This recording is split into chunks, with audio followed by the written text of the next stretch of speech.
제가 생각했을 때 저희가 어릴 때요. 저는 어른들 예배, 이 예배라는 자리에 한 4살에서 5살쯤부터 드렸던 기억이 있어요.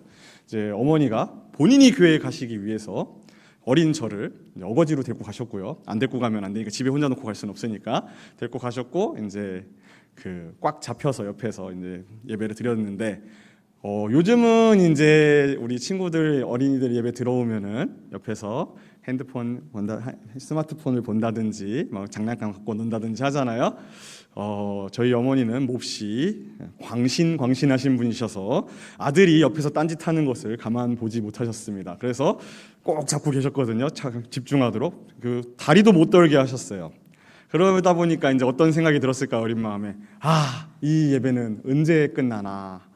이제 그런 예배를 그렇게 있는데 저희 어머니가 노트에다가 이제 설교를 작성을 하시잖아요. 그럼 귀신 같게도 노트 한 페이지가 다 끝날 때쯤 되면은 설교가 딱 마무리되면서 끝나는 거예요. 그래서 신기하다. 어디 교회를 가든 어떤 목사님의 말씀을 듣든 그 노트에 한 페이지가 쫙 찰 때쯤 되면은 예배가 끝나기 때문에 저는 예배만 드리면은 어머니 볼펜 끝만 보면서 버텼던 기억이 있습니다. 제가 이 얘기를 굳이 왜 했을까요? 궁금하시죠? 자, 지난 시간에 제가 뭐에 대해서 말씀드렸나요? 요걸 여쭤보려고 이 긴 인트로를 드린 거예요. 요걸 여쭤보려고. 지난 시간에 어떤 내용을 다루었죠, 저희가? 서로 짐을 지라라고 했죠. 서로 짐을 지라. 그렇죠? 예수님의 멍에를 메고 함께 짐을 지라. 네, 왜 그러냐면은 보통 연결되는 경우가 많거든요. 그런데 지난 시간 걸 잃어버리고 계시면은 다음 시간에 많이 힘들어지기 때문에 그렇습니다. 영어 단어를 외울 때 어제 3개, 오늘 3개 외웠는데 어제 외운 3개를 까먹으면 나는 6개를 외운 걸까요? 3개를 외운 걸까요? 하나도 못 외운 겁니다. 왜냐면 내일 되면 오늘 것도 까먹을 거잖아요. 그런 거랑 똑같은 거예요. 그래서 좋은 말씀 듣고 그냥 그대로 쫙 흘러가고 끝나면 안 되시고 좀 최대한 많이 기억하실 수 있도록 해주시면 좋을 것 같습니다. 그래서 서로 짐을 지라라고 말씀을 드렸어요. 우리 교회에 있는 사람들은 각자 자기의 짐을 질 뿐만 아니라 서로 간에 짐을 지어야 합니다. 그런데 그 짐을 지는 방법에 대해서 이제 이야기를 오늘 말씀을 드리려고 해요. 자, 그러면 일단은 그 말씀을 드리기 전에 옆으로 한번 싹 보실까요? 옆에 좌우 앞뒤를 보시면은 다 아시는 분들이시죠? 누구신지 아시고 그분에 대해서 잘 알고 계시죠? 그리고 그분을 위해서 기도하고 계시죠? 그렇죠? 오늘 말씀은요, 기도에 대한 부분입니다. 기도에 대한 말씀을 하는데 왜 예수님 그 중보자에 대한 이야기를 하는가? 요즘 날에는요, 우리 특별히 장로교 합동 측에서는요, 중보기도라는 단어를 잘 쓰지 않습니다. 어느 순간인가 중보자, 유일한 중보자, 오늘의 말씀에 힘입어서 유일한 중보자는 예수님이시기 때문에 사람이 중보기도를 하는 것이 맞을까 하는 부분이 있어서 이제 요즘에는 도구기도라는 표현을 한다든지 아까 하신 것처럼 대표기도라는 말로 바꾸어서 쓰고 있어요. 그래서 옛날에는 중보기도라고 표현했던 부분들을 다른 단어로 표현하고 있습니다. 하지만 의미상으로는 크게 다를 바가 없죠. 근데 이 부분에 대해서 우리가 오해하기 쉽고 이 부분에 대해서 어떻게 서로를 위해서 기도할지에 대한 부분을 이야기하기 위해 이 본문을 가지고 왔습니다. 자, 원론적인 얘기를 먼저 말씀을 드릴게요. 원론적으로 예수님이 우리의 중보자이시다라는 뜻은 무슨 뜻일까요? 중보자이시다라는 뜻은 무슨 뜻일까요? 그 앞에 어떤 단어가 붙어있죠? 유일한이라는 단어가 붙어 있습니다. 유일한 중보자, 유일하신 하나님, 유일하신 예수님이신 거예요. 그렇다면 왜 유일한 중보자인가? 중보자의 역할을 보아야 합니다. 왜 우리는 중보자가 필요할까요? 중보자라는 건 중간에 있는 분이에요. 중간에서 서로 연결을 지어주는 분입니다. 누구와 누구를 연결하시는 거죠? 예수님은 우리와 하나님을 연결합니다. 왜 우리와 하나님을 연결하셔야 할까요? 하나님과 멀어졌기 때문입니다. 그렇죠? 사형리에 보면 두 번째 우리는 죄로 인해서 하나님과 멀어지게 되었어요. 그래요? 그렇죠? 왜냐하면은요, 우리는 처음에는 하나님께서 분명한 목적을 가지고 창조를 하셨죠. 하나님을 영화롭게 하고 영원토록 그를 기뻐하시도록. 즉 우리는 원래는 숨만 쉬어도 하나님께 영광되고 숨만 쉬어도 하나님이 기뻐하실 그런 존재였습니다. 어떠기 전에요? 죄를 짓기 전에는요. 어떤 죄를 저질렀죠? 불순종을 저질렀습니다. 먹지 말라는 것을 먹었어요. 그로 말미암아서 눈이 밝아지면서 판단을 우리가 하는 것. 하나님께서 내리셔야 되는 판단을 우리가 하기 시작했죠. 아까 성경 채우기에 판단하지 말라라고 되어 있잖아요. 그런 것처럼 우리가 판단할 필요가 없는데 우리가 그 판단권을 가져온 선악을 알게 되면서 이제 우리는 죄성을 가지게 되고 그로 인해서 뭘 해도 아무리 노력하고 열심히 해도 우리의 힘으로는 사망, 지옥으로 갈 수밖에 없는 겁니다. 이걸 무슨 상태라고 했죠? 전적 무능력한 상태. 우리는 전적 무능합니다. 아주 무능하죠. 무엇을 해도 할 수가 없습니다. 그렇기 때문에 우리는 하나님께 이르기 위해서 우리의 신분을 회복하고 하나님의 나라에 들어가기 위해서 중보자가 필요합니다. 그 중보자는 예수님이셔요. 그럼 예수님은 어째서 우리의 중보자가 되실 수 있을까요? 네? 우리의 죄를 위해서 죽으셨기 때문에. 자, 그럼 이제 거기서 시작을 할게요. 우리의 죄를 위해서 죽으실 수 있는 이유는 뭘까요? 그렇다면 단순한 사람이 누군가를 위해서 대신해서 죽었다라는 것으로 그 모든 의미가 충족이 될까요? 그것이 아니죠. 예수님의 특징을 우리가 기억을 해야 됩니다. 자, 예수님은 어떤 분이시죠? 참 하나님이시면서 동시에 참 인간이십니다. 그래서 옛날에 다큐멘터리라든지 이런 주장들 좀 이제 마치 예수님의 동정녀 탄생에 대해서 좀 증거를 해야겠다고 하는 듯이 예수님의 혈흔인 것 같은 피를 얻어서 유전자 검사를 했는데 뭐라고 해요? 한쪽 여자 쪽 유전자밖에 나오질 않았다. 그렇기 때문에 동정녀 탄생은 진실이다. 막 이런 식으로 주장하는 다큐멘터리 같은 게 있었어요. 근데 저는 사실 그 부분에 대해서 매우 부정적입니다. 왜냐하면은요, 그러면 참 사람이 아니잖아요. 온전한 사람이 아니잖아요. 유전자가 반쪽밖에 없다라는 것은.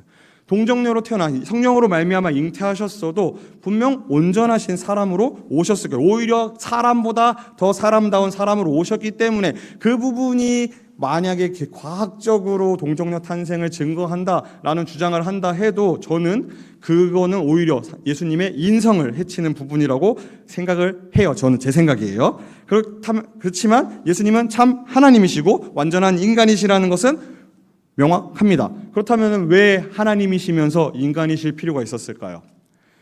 왜냐하면 인간이셔야 인간의 죄를 알고 우리들의 상황을 알고 우리들의 입장에서 용서를 구할 수 있습니다. 또 하나님이실 필요는 뭐가 있죠? 하나님이셔야 온전하시기 때문에 죄가 없으시기 때문에 대속할 수 있는 거예요. 죄 있는 사람이 죄를 대속한다? 말이 안 되는 거죠. 그렇기 때문에 예수님은 그러한 분으로서 저 높은 곳에 이 땅에 그리스도의 하강이라고 하죠. 엄청나게 낮아지셔가지고 성육신 하셔서 우리를 위해 모든 고통을 다 받으시고 피를 흘려서 구원하셨습니다. 그렇기 때문에 십자가에서 예수님이 못 박히시면서 피 흘리신 그 사건은요, 이 중보 사역의 절정이에요. 자, 그러면 그것으로 끝인가요? 끝일까요? 그렇죠. 제가 연속성이 있다고 말씀드렸잖아요. 시작할 때 십자가에서 못 박히신 것으로 이제 너희들의 죄는 다 사해졌어 하고 끝나는 것이 아니라 지금 하나님 어디에 앉아 계시죠? 우편에서 끊임없이 우리를 위해서 중보하고 계시다는 것입니다. 오늘의 주제, 누군가 날 위하여입니다. 누군가 날 위하여 무엇을 하고 계시죠? 중보하고 계셔. 기도하고 계십니다. 그분이 누구시죠? 예수 그리스도이십니다. 그것은 매우 원론적인 부분이에요. 그러면은 그것으로 우리가 예수님이 기도하시니까 우리는 타인을 위해서 기도할 필요가 없을까요? 의 문제에 봉착을 하겠습니다. 자, 우리는 매우 합리적인 사람들입니다. 특히 사람들은 매우 합리적이에요. 합리적이보다 보니까 어떤 부분이 있죠? 손해가 되는 부분들을 잘 안 하려고 합니다. 무의미한 일들을 하지 않으려고 해요. 그렇기 때문에요, 무언가에 했을 때 소용이 없을 거라는 계산이 나온다면은 그 부분에 매우 소극적이 됩니다. 근데 이 부분을 왜 말씀을 드리냐면은 유일한 중보자가 예수 그리스도이십니다. 유일하다는 거는요, 다른 중보 사역은 없다라는 거예요. 그럼 우리가 중보 기도라고 말하는 것들, 다른 사람들을 위해서 기도하는 것들은 아무 소용이 없다는 뜻이겠죠. 네, 그렇게 반응해 주시면 맞습니다. 아니죠. 아니죠. 근데 뭐예요? 성경 말씀대로면은 우리는 중보자가 아니기 때문에 다른 사람들을 위한 중보 기도가 어떻게 보면 무의미하다라고 보일 수 있다라는 거예요. 그래서 이 기도를 다른 사람들을 위해서 기도하는 부분에 대해서 망설임을 가지게 되고 그 단어를 쓰는 것에 대해서 우리가 도고 기도라고 한다고 했잖아요. 조금 망설이게 된다라는 것입니다. 그래서 이제 그곳으로 나아갈게요. 왜 도고 기도를 하는가? 도고 기도는 무엇인가입니다. 도고 기도가, 도고라는 말이 어디에 나오죠? 오늘 읽었던 본문 다 함께 성경 다 펴셨죠? 펴셨죠? 제가 이제 한 2-5달 동안 성경 구절을 일부러 안 띄워드리고 있어요. 그래서 다 찾으셨어야 됩니다. 오늘 저희가 어디 읽었죠? 디모데전서 2장 5절. 우리 함께 1절을 읽겠습니다. 1절 시작. 그러므로 내가 첫째로 권하노니 모든 사람을 위하여 간구와 기도와 도고와 감사를 하되. 입니다. 여기에 도고라는 말이 나와요. 그럼 도고는 무엇일까요? 도고는요, 마찬가지로 중보하는 행위를 말하는 거예요. 잠시만요. 유일한 중보자는 예수님이신데 왜 우리에게 중보하는 행위를 하라고 하나요? 라는 의문이 드실 수 있잖아요. 자, 이제 이 부분은요, 보시면 예수님이 하시는 게 중보 기도라고 나오지 않습니다. 뭐라고 나오죠? 중보자라고 나와요. 이 중보라는 부분, 이것이 이루어지는 것은요, 이루어지게 하는 것, 즉 하나님 앞에서 우리를 온전하게 회복시키는, 우리를 온전하게 대변하는 그 중보는요, 예수님만 하실 수 있습니다. 하지만 그러한 예수님의 모습을 닮은 중보의 행위, 즉 믿지 않는 사람, 하나님을 믿지 않는 그러한 사람들을 하나님 앞으로 데려오는, 어려운 사람들, 하나님께 멀어지는 사람들을 하나님 앞으로 데려오는 중보 사역 자체, 그러한 기도는 우리도 할 수 있다라는 거예요. 단 그렇게 우리가 끌어다 놓는다고 이 사람이 구원을 받아요, 못 받아요? 몰라요. 그 사람은 우리가 끌어옴으로 인해서 구원을 받는 게 아니에요. 그 사람이 나로 인해서 교회에 나왔다고, 내가 전도해서 교회에 나왔다고, 내가 저 도망가 있는 애 어거지로 잡아서 헤드락을 걸어가지고 이리로 해서 어거지로 앉혀놔서 교회에 나오게 했다고, 하나님을 믿게 했다고, 어거지로 영접기도 시켰다고, 어거지로라고 말고 어떻게 해가지고 잘 해가지고 가르치고, 마르고 닳도록 가르치고 기도하고 눈물 흘리고 해서 영접시켰다고 해서 이 사람이 나 때문에, 내 중보 기도 때문에, 내 그 도고 사역 때문에 구원받은 게 아니라는 거예요. 그 구원 자체는 누구 때문에? 예수 그리스도 때문에. 그리고 그 모습을 닮은 도고 사역을 누가 한다고요? 우리가 한다라는 것입니다. 이것 자체는 하나님의 뜻이에요. 애초에 하라고 되어 있잖아요. 도고를 하라고. 그리고 보시면은요, 구약을 살펴보면은 믿음의 사람들은 다들 중보 기도를 하는 사람들이었습니다. 대표적으로 누가 있었을까요? 중보 기도하면 떠오르는 사람. 성경을 읽으셔야 됩니다. 성경을 읽으셔야 되고, 성경을 이제 이런 부분의 목적을 갖고 읽으셔야 돼요. 이제 올해 이제 좀 남은 기간 동안 다들 일독은 하셨죠, 벌써? 네, 죄송합니다. 네. 이제 읽으실 때, 좀 이제 창세기 같은 거 읽으실 때, 창세기 안에 중보기도가 나오나 한 번쯤 생각해 보시면서 읽어보시는 것도 좋을 것 같아요. 누가 중보기도를 하나요? 아브라함이 하죠. 네. 아브라함이 어디를 구해달라고 하나요? 소돔성을 구원해 달라고 합니다. 사실 그 기도의 의미는 다들 이제 알고 계실 거예요. 결국 그 안에 있는 자기 조카 롯을 위한 기도였습니다. 거기 보면은 매우 완곡하며 낮은 자세로 하나님 앞에 소돔을 위해서, 소돔 땅에 위해서, 그 땅에 있는 의인들을 위해서 간구하고요. 결국은 하나님께서 그 땅에서 아브라함의 기도를 들으셔서 의인인지 아닌지는 우리가 판단할 수 없지만 아브라함의 소원대로 그 조카 롯을 구원해 주시죠. 그 뒤에 누가 있죠? 출애굽기에 모세가 있습니다. 모세. 오늘 본문, 오늘 담임 목사님 말씀에 5가 나왔죠? 네, 한 3시간쯤 전에 들으셨습니다. 오늘 담임 목사님 말씀의 주제가 뭐였죠? 10계명. 그쵸, 십계명이었죠. 십계명을 어디서 받았나요, 모세가? 시내산에서 받았어요. 그래 오늘 읽은 십계명은 몇 계명과 몇 계명이었죠? 1계명과 2계명. 그럼 1계명은 뭐죠? 나 외에 다른 신을 두지 말라. 2계명은 우상을 만들지 말라. 너를 위해 새긴 우상을 만들지 말라. 땅 아래 땅 위에 땅 아래 뭐 그런 거 있죠. 그 시내산에서 모세가 십계명을 받은 다음에 딱 십계명 돌판을 두고 시내산을 딱 내려오니까 어떤 파티가 벌어져 있죠? 네, 금송아지 파티가 벌어져 있죠. 그때 하나님께서 진노하셔서 모세에게 뭐라고 하시죠? 내가 얘네 싹 쓸어버리고 너로 큰 민족을 이루게 하겠다라고 말씀을 하셔요. 그때 모세가 뭐라고 하죠? 하나님, 차라리 제 이름이 성경에서 지워지게 해달라고 하면서 이스라엘 백성들을 위해서 뭘 하죠? 중보를 합니다. 그렇죠? 사무엘도 그랬고 그 신약의 바울도 그랬고 다들 중보하는 우리들을 위한 성도들을 위한 나라를 위한 세상을 위한 기도들을 계속해서 하고 있습니다. 한마디로 우리가 중보 기도라는 것이 우리의 능력으로 말미암아 이 사람을 구원에 이르게 하는 것은 아니지만 주님께서 우리를 위해 간구하시는 것, 기도하시는 것처럼 우리도 충분히 우리 주변에 있는 형제 자매들을 위해서 혹은 우리 주변에 사랑하는 사람들을 위해서 혹은 나라와 민족을 위해서 충분히 중보기도, 도구기도를 할 수 있다라는 것입니다. 그것은요, 지난 시간에 말씀했던 서로 짐을 지는 것과 연결이 되는 거예요. 나의 문제, 기도가 나의 것, 나의 문제, 나의 요구, 나의 간구에서 누구의 것으로 넘어가는 거예요? 우리의 문제 또는 당신, 내가 사랑하는 당신, 내가 기도하는 당신의 문제, 즉 우리의 짐이 서로 지어지는 것으로 연결이 되는 것입니다. 즉 이것을 적용이에요. 우리가 원론적으로는 그리스도의 중보자는 예수님 한 분밖에 안 계십니다. 그럼에도 우리는 중보기도를 해야 한다가 원론이에요. 그리고 그 원론이 이어지는 것이 이것이 서로 짐을 지는 행위이다. 우리 서로 짐을 지는 것이다 라고까지 적용이 됐습니다. 그렇다면 이건 어떻게 해야 할까요? 중보기도는요, 서로 짐을 함께 지는 것이라고 하는데요. 뭐예요? 교회에서 우리가 제일 필요한 건 뭘까요? 많은 사람들이 교회에 나오면서 무엇을 바라고 나올까요? 교회에 오실 때 다시 처음으로 돌아가서 많은 사람들이 얘기하기 전에 우리 사랑하는 옥토교회 성도님들은 교회에 오실 때 어떤 마음으로 오시나요?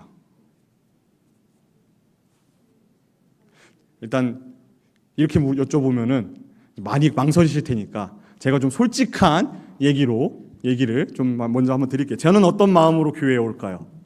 한 1시간 30분 정도 운전하고 오면서 우와, 오늘은 드디어 주일이다. 이야, 내가 기다리던 주일 너무나 행복해요. 하나님, 야, 내가 예배하러 가는 길을 너무 행복해 죽겠어요. 아, 빨리 가고 싶다. 왜 이렇게 길이 짧지 않나? 이러고 올까요? 이러고 올까요? 저도 아무 생각 없이 옵니다. 다만 교회에 오면서 많은 분들은 기대할 거예요. 특히나 믿지 않는 분들은 무엇을 바라고 올까요? 지난 시간에 말씀드린 것처럼 위로를 바라고 옵니다. 교회 안에 위로가 있기를 원하고 사랑이 있기를 원해요. 그럼 위로는 어떻게 나타나는 거예요? 위로는 어떻게 나타나죠? 무엇에서 나타날까요? 위로가 그냥 그저 나 요즘 그 유행하는 단어 있잖아요. 나 슬퍼서 빵 샀어. 제가 너무 슬퍼서 빵을 샀어요. 그러면 이제 어떻게 해야 한다고요? 위로해 줄 때는 어떻게 해야 돼요? 왜 슬펐어가 위로고요. 위로가 아닌 건 뭐죠? 무슨 빵 샀어?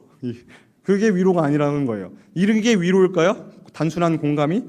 사실상 우리 안에서 위로는요, 하나님 앞에서 함께 울어주는 것입니다. 그 울어주는 것이 뭐예요? 결국은 기도라는 것이에요. 그러면은 기도는요, 그러한 사랑의 가장 깊은 표현으로 나타날 수 있는 겁니다. 단순한 관심보다도 깊고 단순한 위로보다도 길게 도움보다 오래 남을 수 있는 것이 기도예요. 제가 제 친구 중에 지금 교회를 못 다니는 친구가 있습니다. 교회를 못 다니는 친구가 있어요. 그 친구가 그럼에도 교회를 못 다니면서도 하나님을 온전히 버릴 수 없는 이유는 무엇일까요? 그 친구의 어머님도 저희 어머님 못지않은 광신이십니다. 매일매일 교회에 안 다니는 그 친구를 위해서 기도하셔요. 그 친구는 그것을 알고 있습니다. 그러다 보니까 이제 자기는 교회에서 떠나서 이제 좀 세상 마음대로 살고 싶은데도 그 부분에 대해서 크게 엇나가지 않고 어떻게든 기회를 봐서 교회로 돌아오려는 움직임을 가지는 이유는 그 어머니의 기도 때문입니다. 왜요? 누군가 날 위해서 기도하고 계시기 때문이에요. 물론 예수님은 계속해서 하고 계시죠. 하지만 믿음이 부족한 사람들 눈에는 그것이 보이지 않습니다. 믿음이 좋으신 분들도 실제로 눈에 보이진 않으실 거예요. 그렇다면 그러한 예수님의 형상, 예수님의 마음을 편지로서 전해줄 수 있는 것이 뭐예요? 우리가 그 사람을 위해서 기도하는 것입니다. 그것이 바로 우리들의 중보기도, 우리 교단말로 도고기도가 돼야 하는 것이에요. 그럼 이 사람을 위해서 기도하기 위해서는 무엇을 해야 할까요? 이 사람을 위해서 기도하기 위해서. 그죠? 제가 딱 얼굴을 봤습니다. 이제 모르는 사람 A가 있어요. 내가 A 형제 교회에 잘 왔어요. 내가 항상 A 형제를 위해서 기도할게요. 그럼 저는 이 A 형제에 대해서 어떻게 기도를 할 수 있죠? 어떻게 기도를 할 수 있을까요? 하나님, 우리 A 형제가 하나님 믿고 구원받게 해주세요. 하나님, 우리 A 형제의 마음의 문을 두드려 주셔서 하나님 말씀을 잘 듣게 해주시고 하나님께 나오게 해주세요. 내가 그리고 A 형제에게 다음 주에 A 형제, 내가 당신이 구원받기를, 당신의 마음 문이 열리기를 열심히 일주일 동안 기도했어요. 이 사람에게 위로가 갈까요? 가나요? 그렇죠. 왜요? 왜일까요? 사실 이 사람의 입장에서는 아직 납득하기 힘든 부분입니다. 왜요? 이 사람이 봤을 때는 우리에게 정말 우리 그리스도인들에게는요, 구원은 매우 큰 문제예요. 그렇죠? 제일 우선되는 문제입니다. 그렇기 때문에 아무것도 모를 때 우리는 그 사람의 구원을 위해서 기도할 수 있습니다. 하지만 사실상 그 사람을 위해서 기도한다라고 할 때는요, 예를 들면 오늘 중고등부 선생님 중 한 분이 좀 이제 병원에서 시술을 받으시느라 안 오셨습니다. 그냥 시술이라고만 말씀을 하셔서 제가 무엇인지 몰랐어요. 그래서 좀 여쭤봤어요. 왜 여쭤봤을까요? 기도하기 위해서겠죠. 왜요? 그만큼 관심이 필요하다라는 거예요. 누군가 새로 왔다면 그 사람이 누구인지, 무엇을 걱정하는지, 어떤 문제가 있는지, 무엇에 대해서 고민하고 있는지 관심을 가져야 한다는 것입니다. 즉 기도라는 게 덮어놓고, 믿음도 마찬가지예요. 믿음도 덮어놓고 믿는 것이 아닌 것처럼 그것이 그대로 기도에도 접목되어서 기도하기 위해선 알아야 돼요. 이 사람에게 관심을 가져야 된다는 겁니다. 즉 사랑의 시작은 관심이잖아요. 그렇기 때문에 우리가 그 사람에 대해서 관심을 가지고 그 사람의 필요, 그 사람의 아픔 등을 알고서 그것에 대해 깊이 공감하고 기도한다는 것이에요. 그래서 이 도구의 시작은 관심에서 시작이 되는 겁니다. 그리고 관심에서 무엇으로 이어져야 되죠? 공감으로 이어져야 합니다. 근데 이 공감이 되게 힘들어요. 공감이라는 게. 실제로 공감받는다는 마음 들어보신 적 있으신가요? 어떨 때 공감받는다는 마음이 드시나요? 제가요, 지금 보시면은 잘 보이실지 모르겠지만 제가 평소보다 조금 건강하지 못해 보이지 않으신가요? 평소에 좀 많이 건강해 보이는데 오늘 조금 약간 비리비리해 보이지 않으세요? 입술도 좀 터지고, 그렇죠? 네. 그렇죠? 네. 저는 이제 나름의 이제 삶 가운데 여러 가지 문제들이 있습니다. 문제가 있겠죠? 당연히 저도 있는데 저는 성격이 매우 못 됐어요.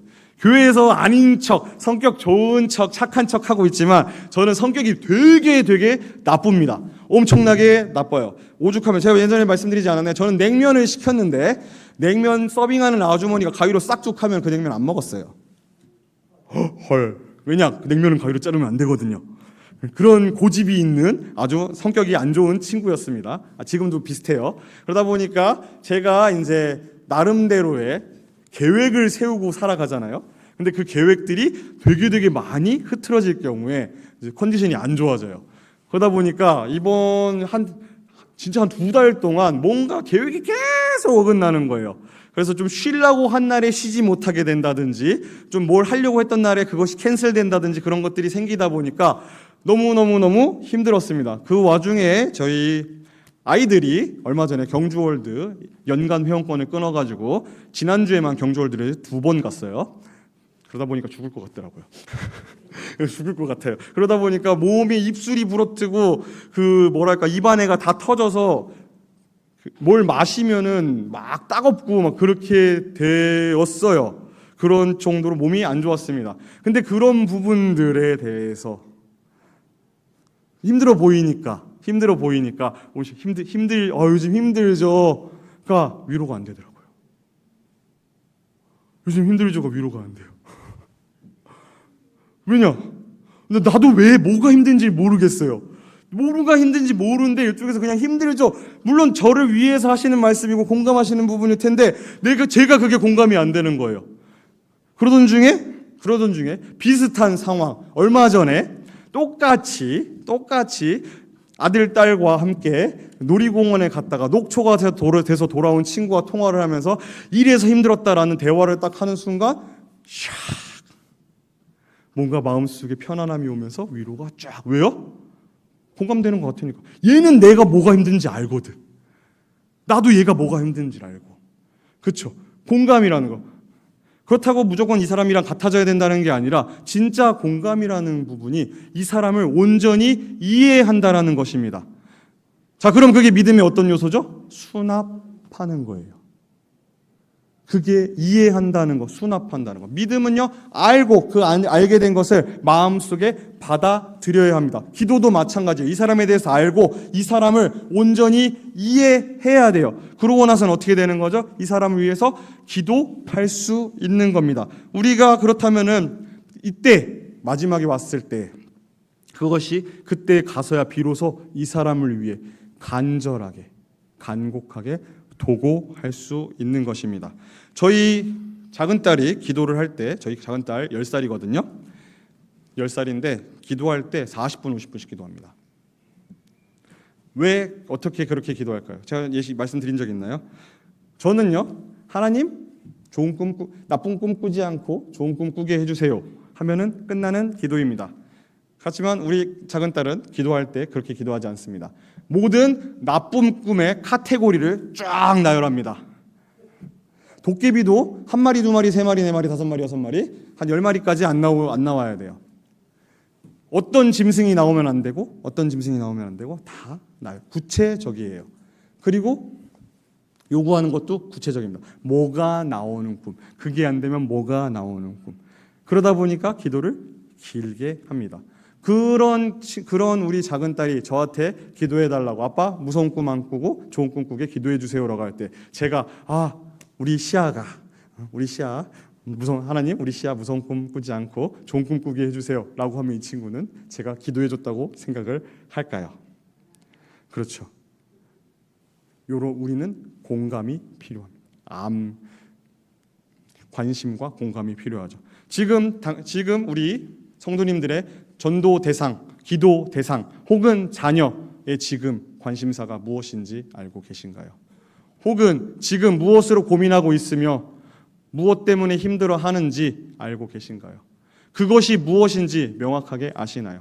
혹은요, 자녀들의 경우에는 혹은 손자녀들 볼 때 그 아이가 어디에 관심을 갖고 있는지 아시나요? 어떤 유튜브를 보고 있나요?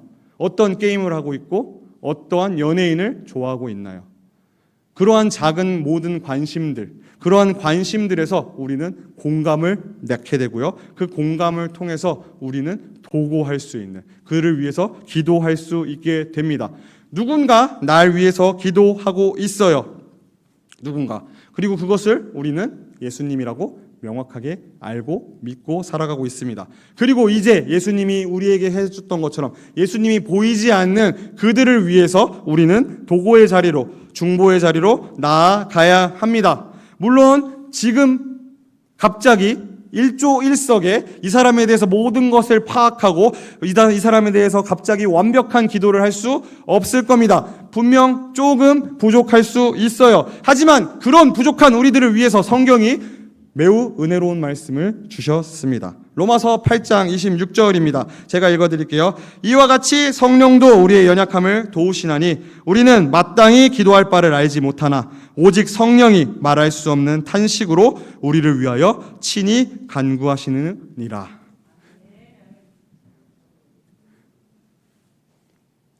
방금 제가 오늘 관심 갖고 다 알고 기도해야 한다고 했다고 기도 자체를 미루시면 안 된다고 제가 마지막으로 말씀드리는 것입니다.